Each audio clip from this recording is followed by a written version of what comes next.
March 9th, 2026. Monday of the third week of Lent. Reading 1. 2 Kings, chapter 5, verses 1 to 15 AB. Naaman, the army commander of the king of Aram, was highly esteemed and respected by his master, for through him the Lord had brought victory to Aram. But valiant as he was, the man was a leper. Now the Arameans had captured in a raid on the land of Israel a little girl who became the servant of Naaman's wife. "If only my master would present himself to the prophet in Samaria," she said to her mistress, "he would cure him of his leprosy." Naaman went and told his lord just what the slave girl from the land of Israel had said. "Go," said the king of Aram, "I will send along a letter to the king of Israel." So Naaman set out, taking along 10 silver talents, 6,000 gold pieces, and 10 festal garments. To the king of Israel he brought the letter, which read, "With this letter I am sending my servant Naaman to you, that you may cure him of his leprosy." When he read the letter, the king of Israel tore his garments and exclaimed, "Am I a God with power over life and death, that this man should send someone to me to be cured of leprosy?" Take note, you can see he is only looking for a quarrel with me. When Elisha, the man of God, heard that the king of Israel had torn his garments, he sent word to the king, "Why have you torn your garments? Let him come to me and find out that there is a prophet in Israel."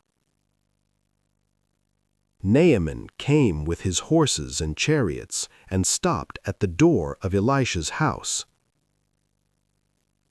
The prophet sent him the message, "Go and wash 7 times in the Jordan, and your flesh will heal, and you will be clean." But Naaman went away angry, saying, "I thought that he would surely come out and stand there to invoke the Lord his God, and would move his hand over the spot, and thus cure the leprosy. Are not the rivers of Damascus, the Abana and the Pharpar, better than all the waters of Israel? Could I not wash in them and be cleansed?" With this he turned about in anger and left. But his servants came up and reasoned with him. "My father," they said, "if the prophet had told you to do something extraordinary, would you not have done it? All the more now, since he said to you, 'Wash and be clean,' should you do as he said?" So Naaman went down and plunged into the Jordan 7 times at the word of the man of God. His flesh became again like the flesh of a little child, and he was clean.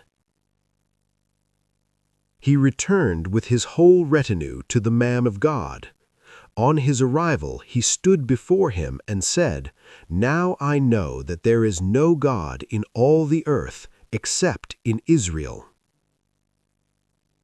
Responsorial Psalm, Psalm 42, verses 2 and 3, and Psalm 43, verses 3 and 4. Athirst is my soul for the living God. When shall I go and behold the face of God? As the hind longs for the running waters, so my soul longs for you, O God. Athirst is my soul for the living God. When shall I go and behold the face of God? Athirst is my soul for God, the living God. When shall I go and behold the face of God?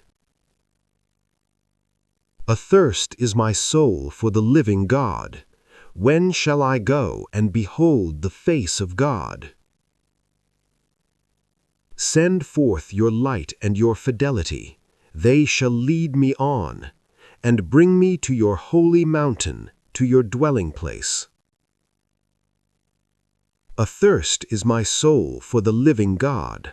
When shall I go and behold the face of God?